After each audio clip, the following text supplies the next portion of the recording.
Good evening! It is 8 o'clock in the UK, 9 o'clock in Sweden, and it is Monday night, so it means I'm doing another Instagram cook along, Cook with Khoo, and tonight it is with Rukmini.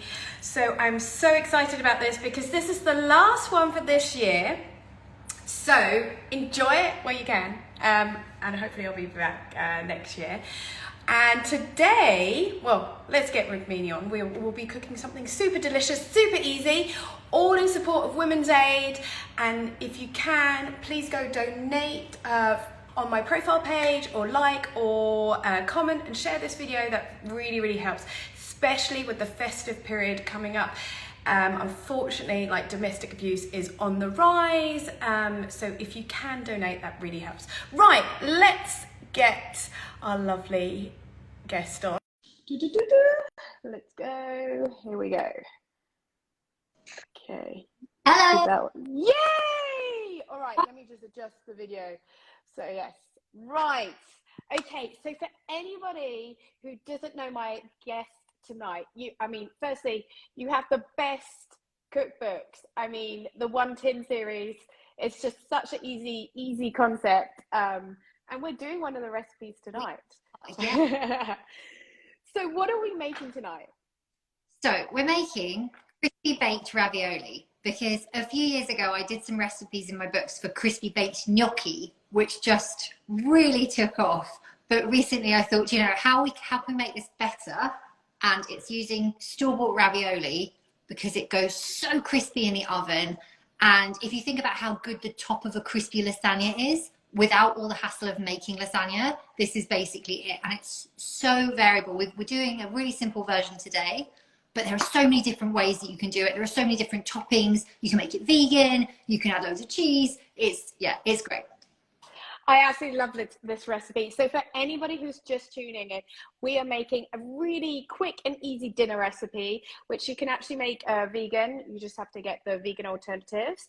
And yes, if you've got any questions, please drop them in the question box because we will answer them during and afterwards.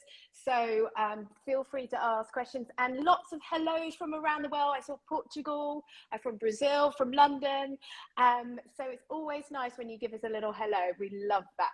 Okay, so what are we going to start off with? What's the first bit? So first bit is get your store-bought ravioli, which yes. That you feel much more. So this is what I get in Sweden. That's not British supermarket ravioli. No, that's Swedish. Handmade. That's amazing. So bog standard. Okay, it's Waitrose, but still, it's bog standard ravioli here. Now I'm doing a monster version because I've got loads of family here, and you're doing like a really petite version. Yes, I'm doing a serving for one person. Okay, well, maybe one or two for a very, very light starter. So this is like a dinner for one. That's really okay, me. It is to adapt this depending. But I'd say if you were going to do like one packet of, if you're going to serve two people, I would say 1.5 packets of ravioli, like for like a big meal.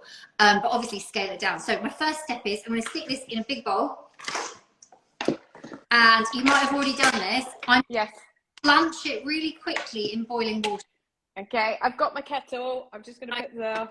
I've got a boiling water tap, so I filled this with boiling water. It's actually my mum's. I borrowed her jug and her kitchen out. Okay, so right. I'm going to let that blanch for just for 2 minutes because that will just help it to soften up. That's really all it needs to make sure it doesn't go too dry, because we want crisp, but obviously we want the insides to be nice and soft as well. So it's going to be 2 minutes in there. In the meantime, we can go through our other ingredients. So today might be nice butternut squash, because it's kind of butternut squash weather pretty much everywhere. Maybe not. If someone said they were in the Maldives, then it's not. But I've cut. So this is only going to be in the oven for half an hour. So the smaller you cut it, the better, because it's obviously, if you want to cut it a bit bigger, just stick it in the oven maybe 15 minutes before. So you get this should cook in the same time as everything else. So that can go in a roasting tin. Okay. Oh, I've already got mine in a roasting. Actually, I might take a little out. I was a bit enthusiastic with my butternut squash, so I'm just going to put. You can kind of decide how much you want to add in anyway. What? So I've got that much in there. This is my mini version, my petite version. It's very cute. I was going to say it's very cute in French, and then now I've also got some mushrooms here because I think mushrooms and squash always go really well together. Very nice. I like our blue Peter crepe, so that can go in the roast. Yeah. Okay. Now the only thing Mum did say there was some sage around, but I can't find it. So if you've got some now as well, lovely, very nice. It's imaginary sage going in. Hi, David. Oh, David. Hello. For anybody who doesn't know David, David has shot both of our books, or many of our books, actually. All of a photographer, and I think he's the reason that anyone buys it. I've also got some tomatoes here. Whoops. Okay, I lost one. Oh. All right. 2 cherry tomatoes. Again, as many or as few as you want. I think it is nice with this to have something like that's going to be a little bit saucy. That's going to make the dish. I can't use the M. I'm not allowed to use it. But something to make it a little bit moist. Got that. I mean, that's already looking pretty awesome. Like all the colours, the red and the orange. It's going to be lovely. I think this is ready for me to drain now. Okay, I'm just going to, my sink is not on this side. I'll be back in 2 seconds. You can keep on talking. Okay, well, because mine, well, otherwise we're both wandering off camera. Okay, all right, I'm back. Right. Okay, you can go. Right, I'm going to put I'm putting these in. They go in. You just kind of pop them in anyway. These are huge ravioli in Sweden. I don't know, like, I mean, I'm in the Swedish countryside, so the choice is a bit limited. So you just got to go with whatever. These are with burrata and tomato, I think my filling is. So yeah. Technically, I think I'm not going butter at the moment, but I'm implementing I'm not asking policy. Okay. Careful with brie, but burrata is just a step too far. Anyone who's I'm mine in here too, and basically Rachel's been Rachel, that is going to be a beast.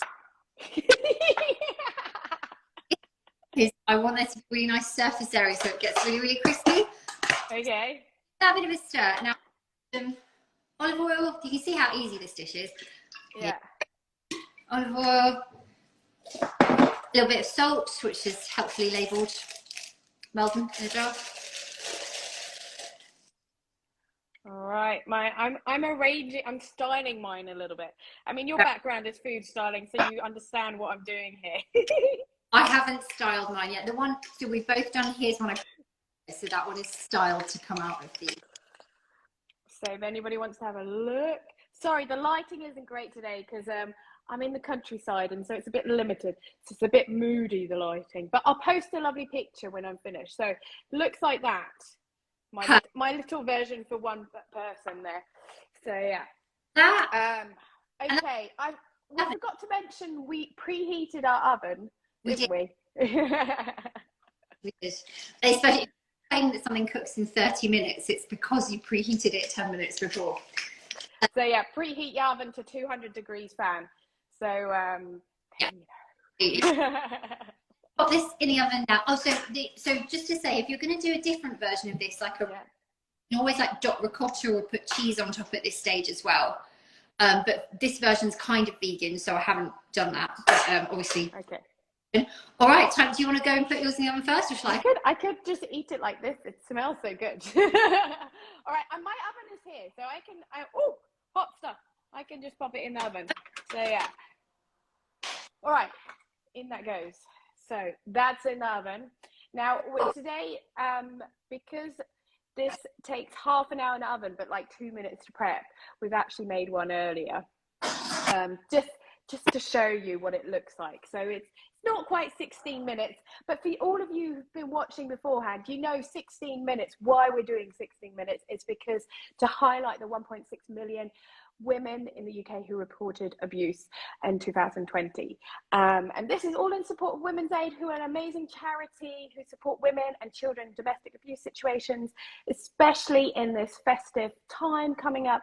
It's really, really important. So if you do have the opportunity, please go donate through my profile page, or like or comment on the video, because that really helps too.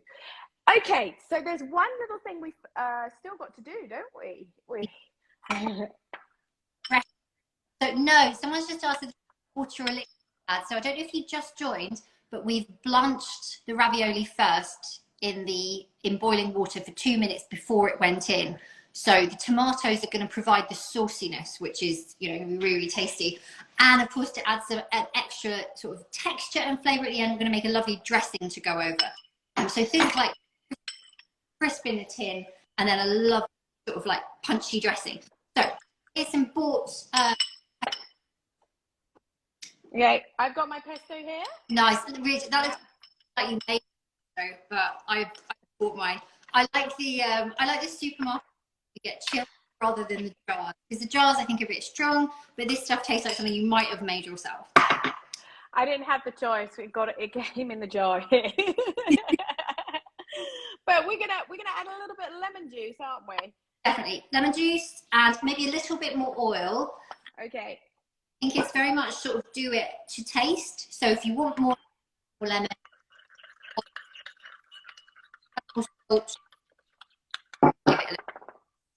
you could put some more pepper in here. Oh my goodness, that little bit of lemon juice makes such a difference. So anybody, if you're gonna like use store-bought pesto, adding a bit of lemon just brings out the flavors, really makes it alive. It's always that bit of acidity sometimes you need, just a little bit more. So yeah. So give it a little taste. The other thing which we must do, because we're proper chefs, we taste as it's really nice. Perfect. So dressing's made. My dish is out of the oven. Okay, I'm gonna get. Well, we just had a question from somebody from Australia, Nessie, and she was asking, are there any substitutes for like squash, because it's summer over there? Oh, that's a good call. Yeah, definitely. You could use really nice summery vegetables. We've already got tomatoes and mushrooms in here, but if it's summer, I think you might want to use some lovely red peppers. I've done a really good version with red and yellow peppers. It's absolutely delicious. You could use other soft vegetables. You could probably use cubed aubergine if you wanted to. Sort of like a caponata style dish. You could put some capers on there as well in that case, which would be lovely, like aubergine and capers and the ravioli. So yeah, I think really anything, as long as it's going to cook nicely in half an hour. Like the tin is your oyster. No, it's not. All right, so let's go show everybody our finished dish. Okay, because I'm sure everybody's curious. So we've just made a crispy ravioli with butternut squash, sage, tomatoes, and chestnut mushrooms, and we're going to grab it out of the oven, see what it looks like. Woo, hot stuff. Okay. All right, here we go. They might just come out. Okay, so I'm not like pointing at it, am I? There we go. So oh my gosh, it's gorgeous. Hang on. It's got really crispy, like in the corners. Hello, crispy. You can see the gold. Too. Like, okay, the lighting is really, really bad. So for everybody at home, I will take a beautiful photo afterwards to make it look much better. But you can see, look, we've got some nice crispy edges, and everything is like, I mean, it smells amazing. Like the roasted butternut squash. I really just want to eat it. So yeah, so I'm just gonna drizzle like the dressing on top, no? Top. Okay, so this is going on top. This is my dressing. Like I use it on everything. Like it could go on roasted, like just on the roasted veg. Like if you don't have any pasta, that would be really easy. So yeah. Which never. Ooh, hot stuff. Okay, so that's super colourful. I'm gonna try it. If I get it there, so there we go. Oh my goodness, yours looks like 10 times better. No. There's just a bit more light. There's also 10 times as much of it. I think I will enjoy this little version for myself. Before I do that, I will take a photo. So everybody who's joined along, who's watched, thank you so much for supporting us, for joining our little cook along. This is all in support of Women's Aid. If you do have the opportunity, please go donate through my profile page, or like or comment on the video. Go check out Rukmini's Instagram or her cookbooks. They're really, really wonderful. She has many of them. I have many of them. So there's lots to choose from. And in the meantime, I'm taking a little break. It's Christmas, so I hope everybody has a lovely Christmas. Have a wonderful Christmas, Rukmini, and thank you so much for joining. Okay, take care, everyone.